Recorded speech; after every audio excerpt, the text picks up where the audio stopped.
नमस्कार सर जी। आज हम लोग चर्चा कर रहे हैं मकर संक्रांति के ऊपर, और आपका जो पहला प्रश्न है कि मकर संक्रांति कब, तो हम आपको बताएं कि इस वर्ष 14 जनवरी को दोपहर में 2:30 पर सूर्य नारायण मकर राशि में प्रवेश करेंगे।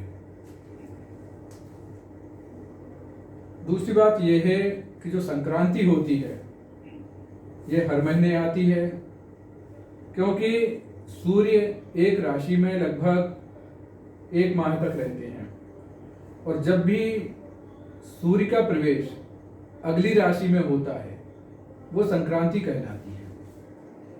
परंतु जब सूर्य मकर राशि में प्रवेश करते हैं तो इसका महत्व बढ़ जाता है, क्योंकि ऐसी मान्यता है कि सूर्य शनि के पिता है।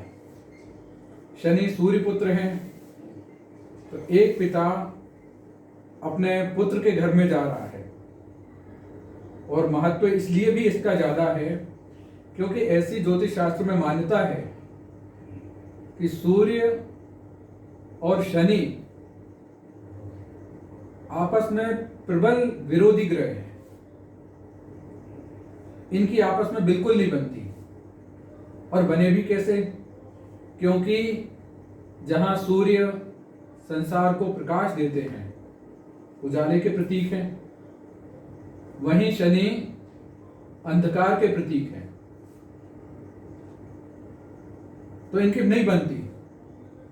लेकिन मकर राशि का प्रवेश, सूर्य का मकर राशि में प्रवेश, अपने पुत्र के घर में जाना, यह दिखाता है कि सामाजिक जीवन में, हमारे रिश्तेदारों में, हमारे घर परिवार में कितने भी मतभेद क्यों न हो, हमें एक दूसरे के घर आना जाना नहीं छोड़ना चाहिए।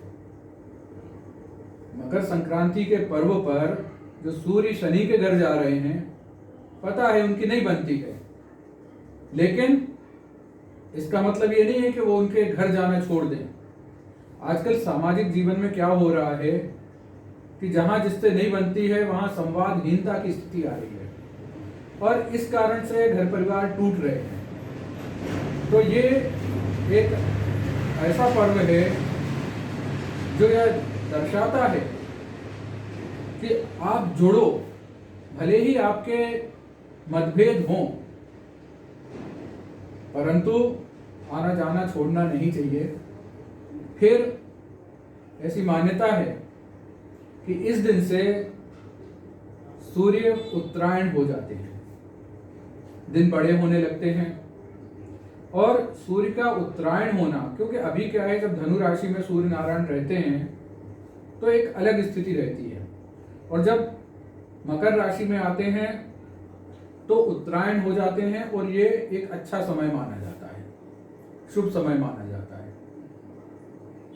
इसके अलावा इसकी महत्ता इस बात से है कि महाभारत काल में इसका जिक्र आता है कि भगवान भीष्म पितामह कष्ट सहन कर रहे थे, बाणों की सैया पे पड़े हुए थे, परंतु उन्होंने उत्तरायण का इंतजार किया, क्योंकि ऐसा माना जाता था कि भाई उत्तरायण में मौत होना एक अच्छी बात है। ऐसी भी मान्यता है कि गंगा का अवतरण मकर संक्रांति के दिन धरती पे हुआ था। भगवान जो भागीरथ जी थे वो कपिल मुनि के आश्रम से होते हुए उन्हें लाए थे। तो ये जो त्योहार है ये अद्भुत त्योहार है और पुण्य का त्योहार है। ऐसी मान्यता है कि इस दिन बहुत दान पुण्य करना चाहिए। और एक बात और है कि इस समय क्या होता है कि जो सर्दी ऋतु होती है,